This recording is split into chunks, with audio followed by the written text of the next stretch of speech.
The afternoon sun flooded the gleaming glass facade of Sterling and Row, one of the most prestigious luxury boutiques in the city.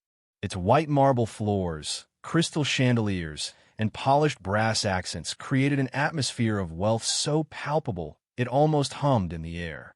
The entrance bell chimed softly as Jordan Ellis stepped inside, her sneakers whispering against the spotless marble. She paused for a moment, breathing in the intoxicating blend of fine leather, delicate perfumes, and a faint trace of polished wood. Jordan had imagined this day countless times, standing on the threshold of a place that once seemed light years away from her world. Everything shimmered with jewelry in its glass cases, the designer handbags displayed with reverent care, even the soft lighting that seemed to halo every item. It was a dream she had worked for, scraped for, fought 4 years of late-night studying, part-time jobs, whispered prayers over cheap instant noodles. She had earned this. Yet before she could take another step, a figure approached. A woman tall and poised, dressed in a sleek black pantsuit that hugged her figure impeccably. Her gold name tag glinted under the soft lights. Simone. Her lips carried a faint, polished smile, but her eyes betrayed her the quick, appraising glance that swept from Jordan's simple jeans and clean sneakers to the modest sweater she wore. "Can I help you?" Simone asked, her voice smooth but tinged with an unmistakable note of skepticism. Jordan returned the smile, steady and polite. "Just browsing, thank you." Simone shifted, straightening her blazer cuff as if the interaction itself was distasteful. "Well," she said, lowering her voice just enough to sound conspiratorial, "we don't usually encourage browsing. These items," she trailed off, gesturing toward the glittering merchandise, "but are quite expensive." Jordan felt Ida tightening, a knot forming just beneath her ribs. It wasn't the words themselves, but the casual, effortless cruelty wrapped in velvet tones. It wasn't warning, it was dismissal. "You don't belong here." The boutique, once a shrine of beauty and craftsmanship, seemed to contract around her, the plush silence suddenly brittle and sharp. Jordan sensed the attention of others' furtive glances from fellow shoppers, hushed murmurs at the jewelry counters. Some looked on with barely concealed amusement. Others wore the frozen, awkward expressions of those who desperately wished to remain uninvolved. Her fingers curled slightly, nails pressing into her palms. Every instinct screamed for her to turn and leave, to escape the disdain radiating from Simone's perfectly glossed smile. But another voice deeper, stronger rose inside her, the voice that had pushed her through every door slammed in her face, every obstacle planted in her path.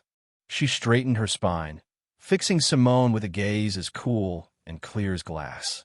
"I'm here to shop," she said quietly. Simone laughed. Ida sounds soft enough to seem almost polite, yet cruel all the same. "Sweetheart," she said, her tone dripping pity, "some of these bags cost more than your monthly rent. I'm just trying to save you the embarrassment." Around them, the boutique held its collective breath. The young couple by the perfume counter, the middle-aged man examining watches, they all froze, pretending not to listen, but the tension was unmistakable. Jordan's heart hammered against her ribs, but she kept her face calm, her posture relaxed. She would not give Simone the satisfaction. Instead, Jordan reached in her pocket, pulled out her phone, and with a flick of her thumb, began recording. "Do you work on commission?" she asked, her voice light, almost conversational. Simone smirked, tossing her perfectly styled hair over one shoulder. "Of course," she replied, as if the answer should have been obvious. "Good," Jordan said. She smiled, thin, slow, dazzling smile that seemed to illuminate her entire face. "Because you're about to lose a big sale." For the first time, Simone's composure faltered. A flicker of confusion crossed her features, quickly masked by a tightening of her jaw.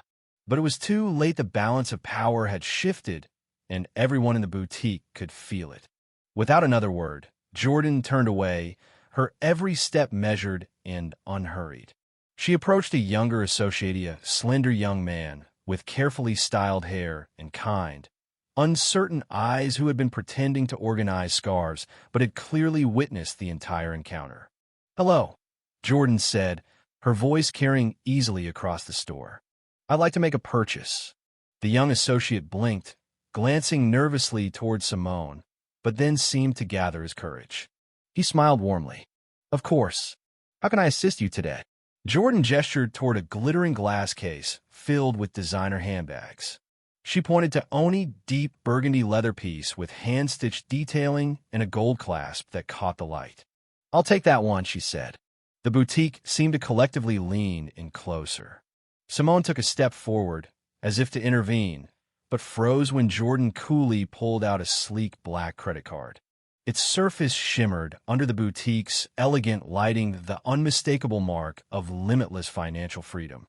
The young associate's eyes widened slightly, but he recovered quickly, retrieving the handbag with delicate reverence. "Would you like it gift-wrapped?" he asked, voice tinged with new respect. Jordan smiled. "Yes, please." An ad note. From the corner of her eye, she saw Simone stiffen, her arms folding tightly across her chest. Jordan's smile never wavered. The transaction was swift and seamless. The register beeped softly, and the young associate carefully wrapped the handbag in layers of crisp tissue paper and tied it with a satin ribbon.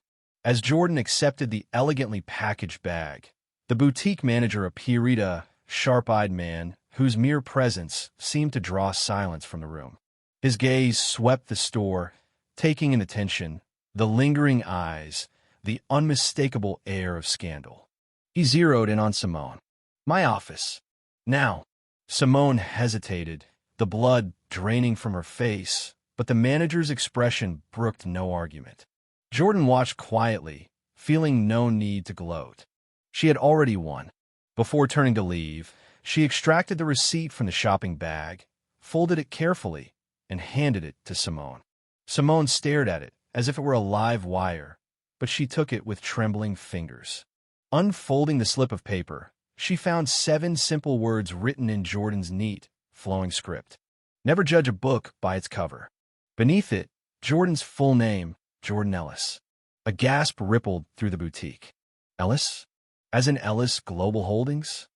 The voice belonged to a woman clutching an armful of scarves, her face a mixture of awe and regret. Eyes widened. Phones discreetly recorded. The realization spread through the boutique like a firestorm.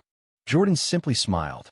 She turned, nodded to the young associate who now beamed with a mixture of gratitude, and exited through the boutique's gleaming double doors into the bright, forgiving afternoon light. Behind her, whispers rose to a roar. Simone remained frozen, the receipt trembling in her grasp, her career unraveling thread by humiliating thread. Jordan walked down the street, her stride unhurried, her shoulders light. She had not needed anger or shouting or revenge. She had let the truth speak for itself. And in the end, it spoke louder than any insult could. Respect, she knew, is not stitched into designer fabrics. It isn't showcased in glass cases or flaunted on gold-plated price tags. Respect is something far more precious, earned by integrity, by character, by refusing to bend to the weight of other people's ignorance. As she disappeared into the city's bustling streets, one thing was certain. They would never forget her name. Not because of the cards she carried, not because of the bag she bought, but because she reminded them gracefully, unmistakably, that true worth is never worn on the outside. It shines from within.